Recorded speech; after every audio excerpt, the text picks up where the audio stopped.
नमस्कार दोस्तों, स्वागत है आप सभी का मेरे इस YouTube चैनल पर। आज हम चैप्टर 6 को कंप्लीट करने वाले हैं, साउंड एंड वेव्स। यदि आपको वीडियो अच्छा लगेगा तो सब्सक्राइब और लाइक ज़रूर कीजिएगा। तो चलिए बिना समय गवाए इसे शुरू करते हैं। साउंड क्या है? Sound is a form of energy that is product by the vibration of object. ध्वनि ऊर्जा का एक रूप होता है जो किसी वस्तु में कंपन उत्पन्न करता है। ह्यूमन बींग यानी मानव में वाइब्रेट वोकल कॉर्ड के द्वारा उत्पन्न होता है। मेल में वोकल कॉर्ड 1.75 से 2.25 सेंटीमीटर होता है, जबकि फीमेल में 1.25 से 1.75 सेंटीमीटर होता है, जिसमें यानी 0.5 सेंटीमीटर स्मॉल होता है फीमेल का मेल से। मैमल्स यानी स्तनधारी में वाइब्रेशन वाक के तंतु के द्वारा उत्पन्न होता है, वोकल कॉर्ड के द्वारा होता है, जबकि बर्ड में वाइब्रेशन यानी कंपन सिरिंग्स के द्वारा उत्पन्न होता है। Sound is always require a medium to travel यानी ध्वनि को गमन करने के लिए एक माध्यम की आवश्यकता होती है। Speed of sound in vacuum निर्वात में ध्वनि की चाल शून्य होती है। Sound travel in the form of waves in any medium.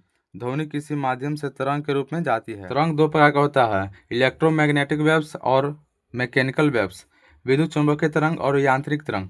विद्युत चुंबकीय तरंग जाने के लिए माध्यम की आवश्यकता नहीं होती है, don't require medium to travel. यांत्रिक तरंग मीडियम के आधार पर दो प्रकार का होता है, लॉन्गिट्यूडनल वेव्स और ट्रांसवर्स वेव्स। अनुदैर्ध्य तरंग और अनुप्रस्थ तरंग। अनुदैर्ध्य तरंग 2 एंड 4 यानी आगे पीछे कर चलता है, अप एंड डाउन यानी ऊपर नीचे कर चलता है, यह परपेंडिकुलर होता है। Sound travel in the form of longitudinal waves in any medium. ध्वनि किसी माध्यम में अनुदैर्ध्य तरंग के रूप में गमन करता है। Properties of sound waves. Longitudinal waves यानी इसके 5 प्रॉपर्टीज हैं। ध्वनि तरंग की विशेषताएं। पहला है वेवलेंथ, अनुदैर्ध्य तरंग। अनुदैर्ध्य इसको लैम्डा द्वारा दर्शाया जाता है। It is a distance between two consecutive compressor और रिफ्रैक्शन। यह लगातार आने वाले दो संपीड़न या दो विरल के बीच की दूरी होती है। इसका ऐसा यूनिट मीटर होता है। आवृत्ति के आधार पर 3 प्रकार का होता है साउंड। इंफ्रासोनिक साउंड, इसकी आवृत्ति 20 हर्ट्ज से कम होती है and frequency is less than 20 hertz. Human ear can not here this sound यानी मानव कान इस ध्वनि को नहीं सुन सकता। इसे सुनने के लिए सिर्फ हाथी यानी एलिफेंट, गेड़ा, कबूतर आदि, भूकंप, अवस्त्र आदि सुनता है। सुनने के लिए एलिफेंट, गेंडा, कबूतर इत्यादि।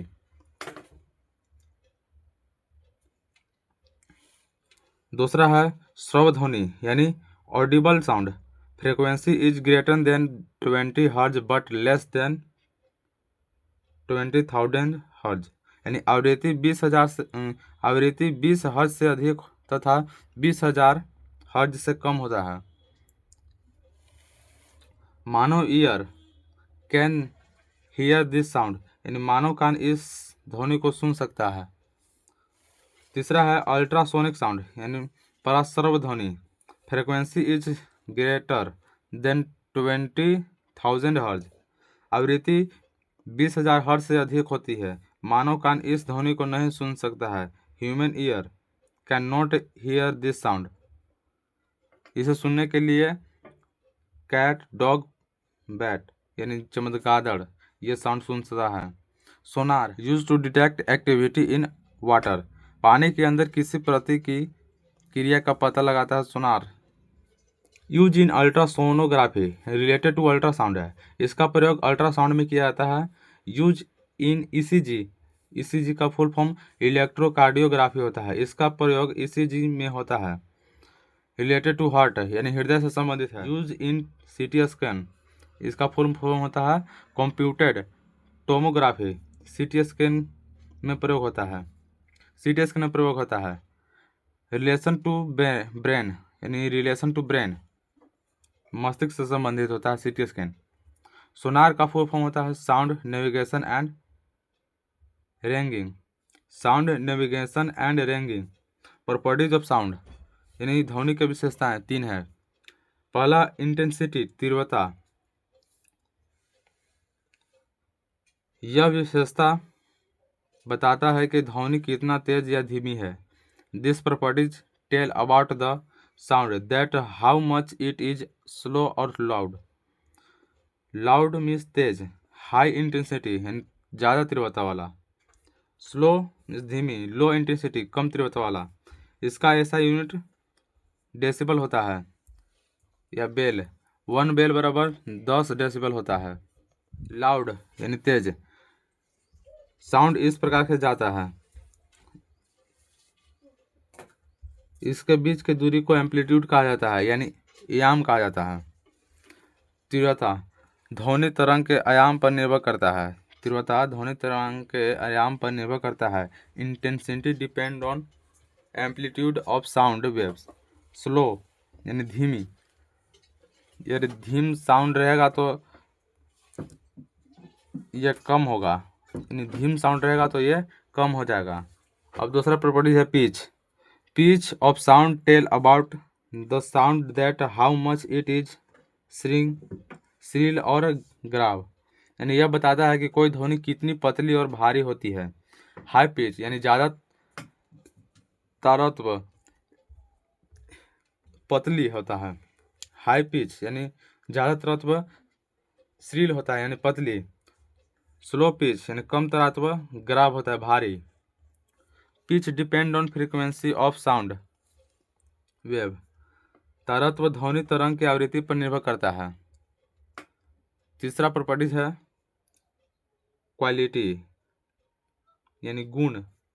यह उन दोनों ध्वनि के बीच के अंतर को बताता है जिसके तारत्व तथा तीव्रता समान होते हैं। The properties tell the difference between those two sound which have same intensity and same pitch. Echo, echo क्या है यानी गूंज। जब ध्वनि किसी वस्तु से टकराकर वापस एक बार सुनाई देता है तो गूंज कहते हैं। साउंड वेन यानी when sound is reflected by any object and hear back once it is called echo। जैसे कोई आदमी खड़ा हुआ है, यह वाल है यानी दीवाल, ये बोला और फिर इसी का आवाज़ वापस टकराया और इसे सुना दिया। इसे सुनने के लिए 1/10 सेकंड का समय लगता है यानी 0.1 सेकंड का समय लगता है। प्रतिध्वनि क्या है यानी रिवर्बरेशन क्या है। Reflection of sound many times after striking the surface multiple times of echo, यानी किसी ध्वनि के परावर्तन के बाद एक से अधिक बार सुनाई देना प्रतिध्वनि कहलाता है। आवाज़ का बार बार सुनाई गूंजना।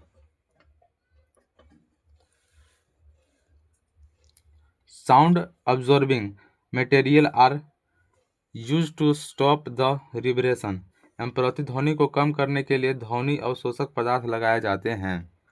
सोनिक बूम यानी सोनिक बूम क्या है।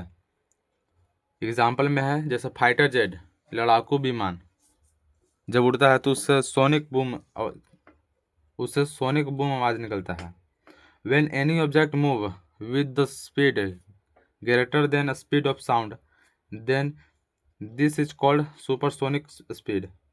जब कोई वस्तु ध्वनि की चाल से अधिक चाल से चलती है तो इसे सुपरसोनिक चाल कहते हैं। The blasting effect produce due to supersonic speed called sonic boom. Supersonic चाल की वजह से उत्पन्न हुआ प्रभाव सुपरसोनिक चाल की वजह से उत्पन्न हुआ प्रभाव सोनिक बूम कहलाता है। It is measured in Mach no. इसे मैक संख्या में मापा जा सकता है। नोट में मैक नंबर का फॉर्मूला होता है स्पीड ऑफ ऑब्जेक्ट बटा स्पीड ऑफ साउंड। यदि मैक नंबर 1 से बड़ा हो तो सुपरसोनिक स्पीड, यदि मैक नंबर 5 से बड़ा हो तो हाइपरसोनिक स्पीड, यदि मैक नंबर 1 से छोटा हो तो सबसोनिक स्पीड। डोपलर इफेक्ट क्या है? इस प्रभाव के अनुसार यदि दो वस्तु के बीच सापेक्षिक गति होती है तो आवृत्ति ज़्यादा या कम हो जाता है, जिससे ध्वनि तेज या धीमी सुनाई देती है। इसे डोपलर प्रभाव कहते हैं।